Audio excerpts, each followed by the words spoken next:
Cher ami, bonjour et bienvenue dans le musée Sol Shadow. Aujourd'hui, une acquisition incroyable pour le musée. Non pas un, ni deux, ni trois, mais bien 4 Lenormand antiques. Le plus vieux date de 1875. Ici, on est sur du 1920. Donc, on est vraiment sur des vieux bébés, des vieux papis, des vieilles mamies, des vieux bijoux extraordinaires. Je vous propose dans cette vidéo qu'on les découvre ensemble, voire même qu'on les compare. Il m'est arrivé avec 2 livrets comme ceci. Ouh là là là là, ça c'est du vieux. Hein. Voilà, celui-ci est en français, celui-ci est en néerlandais. Et ces 2 livrets accompagnaient ce dernier jeu. On va les retourner, on va aller voir un petit peu ces bébés. Je vais zoomer dessus, voilà, sans faire de bêtises. Et on va comparer tout ça. Le plus ancien, je vais vous donner les références à chaque fois, date de 1875. Il est en parfait état, vraiment, à part une carte, vous allez voir. Il y a un brevet sur la carte 27. Où est-il ? Ici, vous le voyez, déposé en France et en Belgique, d'Aveluy, je ne sais pas le dire, Bruges.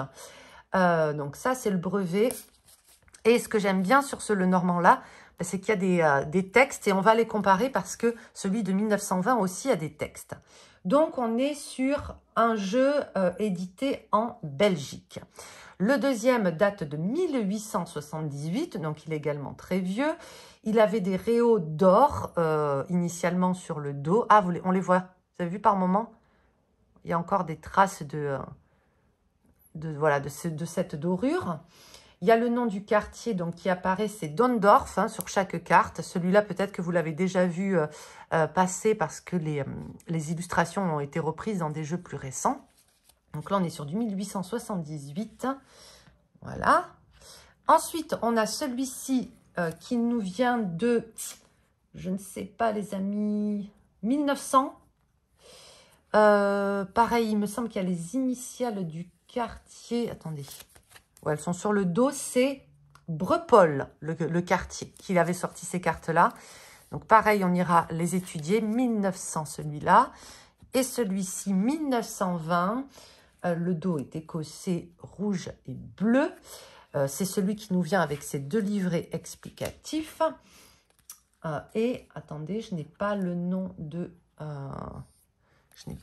du quartier pour celui-là. Je pense que le nom est inconnu. Ou alors, il faudra que je fasse des recherches supplémentaires. Ok. On est parti. On va les comparer. Bon, déjà, on s'aperçoit d'une chose, c'est que sur nos beaux cavaliers, il y en a un, là, qui a décidé de ne pas faire comme tout le monde. Hein, c'est celui-là. Il est tourné vers la droite. Et ça, c'est super important. Dans le Lenormand, la direction est hyper importante. Attendez, je vais prendre la baguette. Comme ça, on pourra pointer, sans que je vous cache tous les illustrations, on pourra pointer des différences. On va lire à chaque fois ce qui nous est écrit. Donc, sur celui-là, il nous indique bonne nouvelle, mais un peu éloignée, elles peuvent avoir rapport au domicile de la personne ou venir de pays étrangers. Cette carte est un messager de bonne fortune si elle n'est point entourée de cartes sinistres. Et voyons ce qu'ils disent sur celui de 1920. Ce cavalier trottant apporte apparemment bonne nouvelle. Mais vient-il de loin, de près? J'aime bien parce que ça veut dire un petit peu la même chose. Bon voilà, c'est pas exprimé de la même façon. Alors, on continue, chers amis. On a... Ah, le trèfle. Ah, j'aime bien sur la plus ancienne version, le fait que ce soit juste le trèfle, en fait. J'aime bien ça. Hein. Ça, j'aime bien. Donc, 6 de carreau pour tous. Hein, bien évidemment, ça ne change pas. Le trèfle porte bonheur. Environné de nuages, elle est le présage de grands chagrins. Si cette carte se trouve près de celle qui désigne la personne, ces chagrins ne seront pas de longue durée et auront une fin heureuse. Et lui, il nous dit quoi? De trèfle, feuilles et cœur annoncent le bonheur que les nuages sombres en écartent leurs ombres. C'est joli, hein? Alors, à chaque fois, vous pouvez me dire hein, quelles illustrations vous préférez. C'est vrai que celles-là, quand même, elles sont vachement belles. Hein. Par contre, ce jeu, c'est le plus abîmé de tous. Vous voyez, je veux pas abuser, mais vous voyez, à chaque fois, on voit le triple cartonnage qui s'est complètement cassé la gueule à cause de l'humidité et puis du temps, tout simplement. Allez, notre 3, le vaisseau. Très beau également. Signifie richesse qu'on acquérera par le commerce ou par héritage. Il signifie aussi un voyage lorsqu'il est près de la personne. Très bien expliqué hein, sur cette vieille version hein, 1875. D'un tout prochain voyage de gain ou d'héritage, vaisseau et messager soient donc félicités. Pour cette version-là, ils ont choisi de faire des petits poèmes. Ça permet parfois de retenir plus facilement les interprétations. La maison. On n'a pas les mêmes maisons là. On n'a pas les mêmes maisons. On a les mêmes, si, sur ceux-là qui sont vraiment similaires. C'est pour ça que celui-là, à mon avis, c'est une copie un petit peu du Breupol de celui-ci. Mais alors, celle-là n'a rien à voir. Alors là, on est vraiment les costauds, la maison. Hein. Signifie prospérité dans les entreprises, lors même que la situation présente de la personne serait malheureuse. Elle peut s'attendre à un meilleur avenir. Si cette carte se trouve au milieu du jeu, au-dessous de la personne, c'est un avis de se tenir sur ses gardes. Maison, prospérité et bonheur rapprochés. Elle dit quelquefois, regarde autour de toi. Ok. L'arbre. Alors là, carrément, on a une forêt là. On a une forêt. On n'a pas un seul arbre. Ici, on voit que seul l'arbre a été mis au premier plan. Très, très jolie cette carte. Et ici, on est un petit peu sur un... Ça fait un focus et on voit qu'il y a une maison derrière. Donc, ça peut pas forcément avoir la même signification. Là, il peut y avoir un côté plus retour en arrière, retour au bercail, retour le chemin de la maison, les ancêtres. Loin de la personne est un signe... Oh non, attendez, bougez pas. Chaque fois, j'ai des problèmes de lumière, les copains. Je suis désolée. Voilà. La lumière est revenue. Loin de la personne est synonyme de santé. Et c'est un signe de santé. Plusieurs ensemble ne laissent aucun doute sur l'accomplissement des souhaits ou sur une brillante fortune à venir. Arbre près, maladie. Arbre loin, saine vie. Beaucoup d'arbres ensemble. Bon signe, ce me semble. Ok, d'accord. Ok. Qu'est-ce qu'on a ici? On a les nuages. Les nuages ici, ils sont au ras. Ah, j'aime beaucoup celle-ci d'illustration. Celle-ci aussi. Alors, le parti pris ici, c'est de dézoomer quand même. Hein. Quand leur côté clair est tourné vers la personne, c'est un signe heureux. Mais si c'est le côté obscur, quelque désagrément ne tardera pas à survenir. Le côté du nuage prédit obstacle, orage, mais côté éclairci parle d'heureuse vie. Ok, intéressant ça. Hein. Ensuite, waouh, elle est belle cette dame de trèfle ici. Hein. On a grosso modo les mêmes ici. Hein. Alors, le serpent est un signe de malheur qui se règle selon que la carte est proche ou loin de la personne, mais elle amène toujours à sa suite hypocrisie, trahison et perte. Serpent proche ou lointain, gare à tes jours, ton bien, tu verras apparaître hypocrite et traître. On est sur le cercueil. Alors là, ils ne se sont pas enquiquinés à mettre ce par-dessus là. Hein.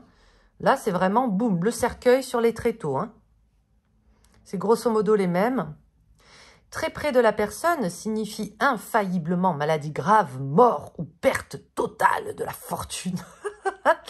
Plus loin de la personne, cette carte est un petit peu moins dangereuse. Ok. Cercueil, c'est mauvais sort, c'est maladie ou mort. Si le cercueil s'écarte, c'est moins mauvaise carte. J'aime bien, c'est trop cool. Ensuite, c'est magnifique ce bouquet, magnifique. Tous ces bouquets sont sublimes. Signifie beaucoup de bonheur sous tous les rapports. Beau signe ce bouquet, souriant et coquet. Chacune de ces fleurs prédit nouveau bonheur. Qu'est-ce qu'elles sont belles ces dames. Oh, ma bougie s'est éteinte, les copains. J'ai la flemme d'aller en chercher une autre. Allez, hop, on décale un peu ça. C'est bon. Hein. Entre les lumières, les bougies, les machins. La faux. Intéressant de voir comment c'était écrit. Hein. La faux présage d'un grand péril, mais que l'on peut éluder quand elle est entourée de bonnes cartes. La faux, outil tranchant et vilain instrument que par d'heureuses cartes, le noir péril s'écarte. Ensuite, attendez, qu'est-ce que j'ai fait? La verge. Ok, verge. Signifie brouillerie de famille, chagrin domestique, dissension entre époux, fièvre ou longue maladie. La Vierge est mauvais signe d'une dispute indigne de malheur au foyer, de mauvaise santé. J'aime bien celle-là. Ensuite, nous avons les oiseaux. Les oiseaux, alors là, on voit qu'il y en a un qui est en vol, là aussi, ici, et là, non, ils sont statiques. Signifie des peines que l'on aura à supporter, mais de peu de durée. Loin de la personne, cette carte est le signe d'un heureux voyage. Les oiseaux rapprochés, courte difficulté. Oiseaux plus éloignés, bon voyage annoncé. Je vous montre celle-là parce qu'elle diffère pas mal et je la trouve très intéressante. Voilà. L'enfant à présent. L'enfant joue ici. Voici l'enfant. Il vante les amis que tu hantes et aussi ta bonté, ton affabilité. L'enfant est un signe que l'on n'a que de bonnes liaisons et que l'on est plein de bonté à l'égard de tout le monde. J'aime bien celui-là. Mais celui-là, il a un petit air... Enfin, j'aime tous. Le renard. Ah, intéressant hein, ce changement de position ici. Le renard est tourné vers la gauche. Sur les trois autres, il est tourné vers la droite. J'aime bien ça. J'aime bien. Si cette carte est proche, il faut se garder des personnes avec lesquelles on est en relation. Parce que quelques-unes cherchent à nous duper. Dans le cas contraire, il n'y a pas de danger. Si tu veux être sage, gare à ton entourage, te dit le fin renard, ce rusé papelard. L'ours. On a ici deux ours tournés vers la gauche pour les deux jeux plus anciens. Non, mais c'est pas vrai. Oh là là, excusez-moi. Hein. Excusez-moi.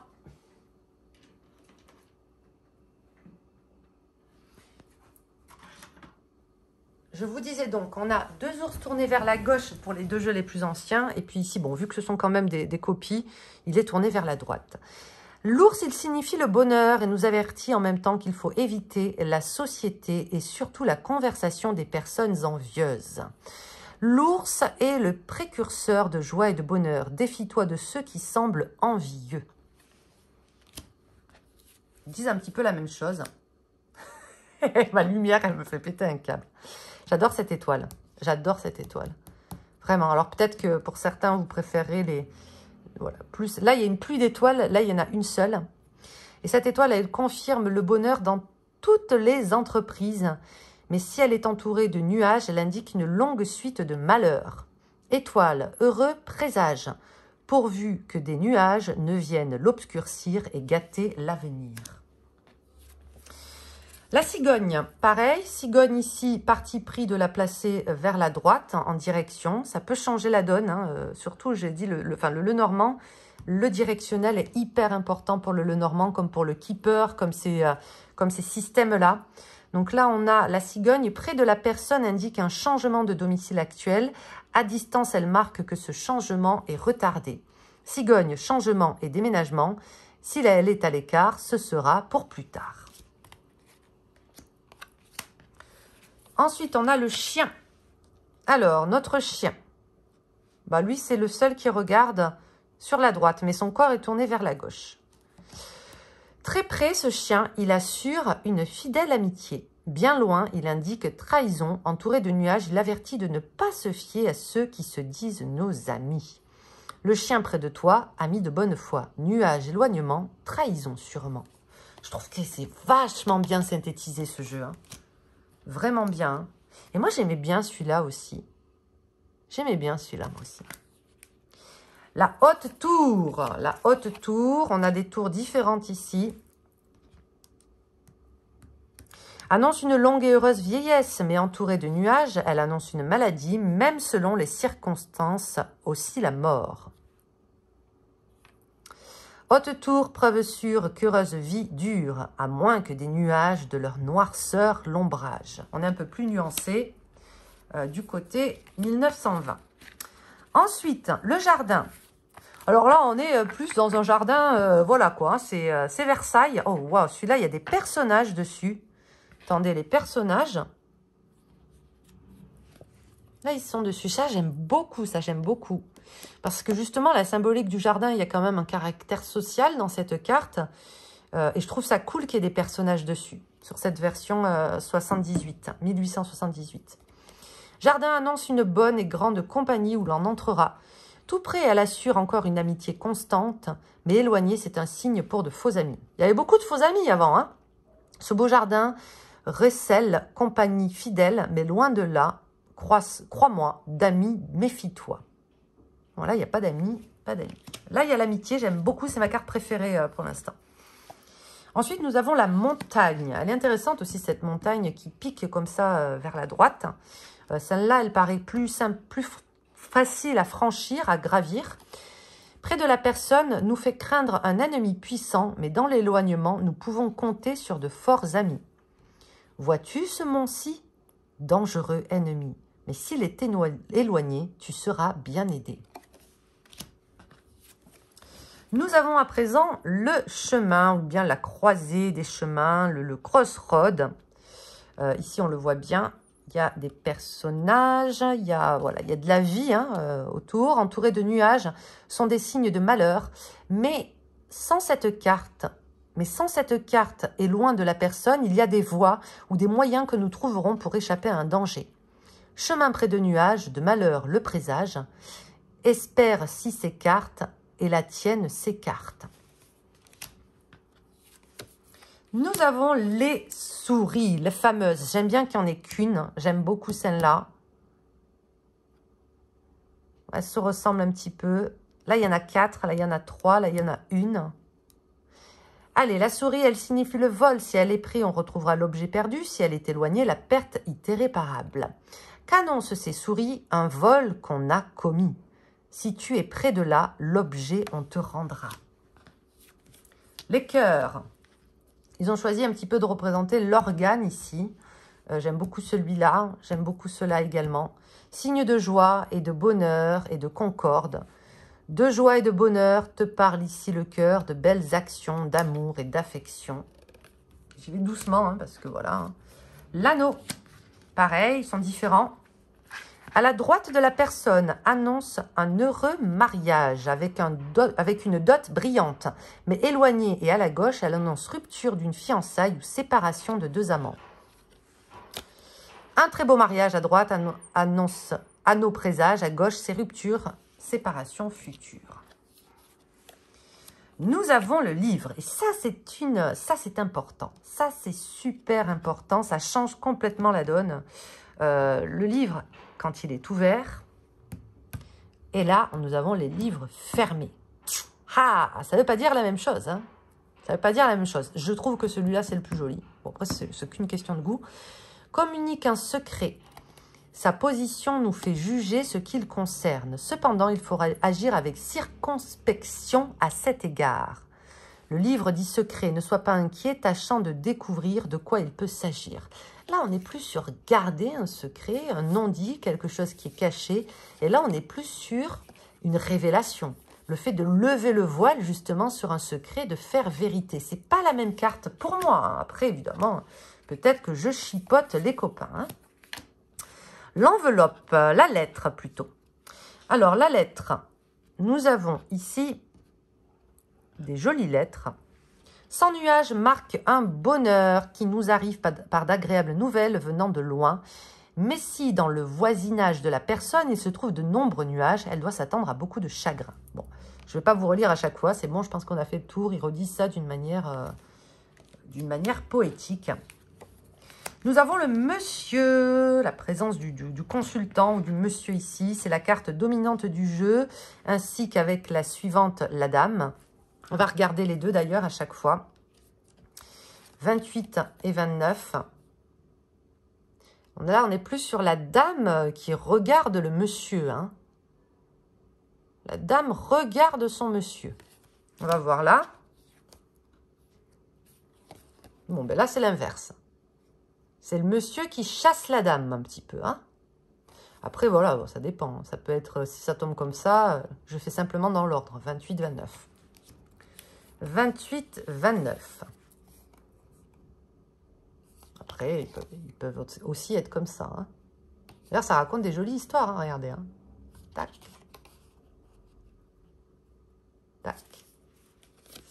Ok. Et le 28-29 pour le plus récent. On est, bah, c'est pareil, hein, c'est la même chose. Voilà. Ensuite, nous avons le lys avec ce roi de pique.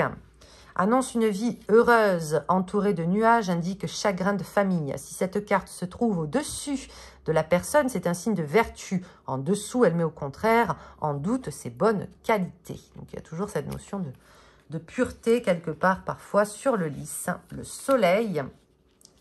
Ok, nous avons à peu près les mêmes. Hein, c'est les mêmes là. Et là, c'est la seule carte qui est abîmée. Mais alors, regardez, elle est très abîmée. Elle a été rescotchée. Ils sont trop mignons. De près, il éclaire de ses rayons et fait fleurir le bonheur. Mais de loin, il refroidit. Il décourage dans toutes les entreprises et prépare des calamités. Ok.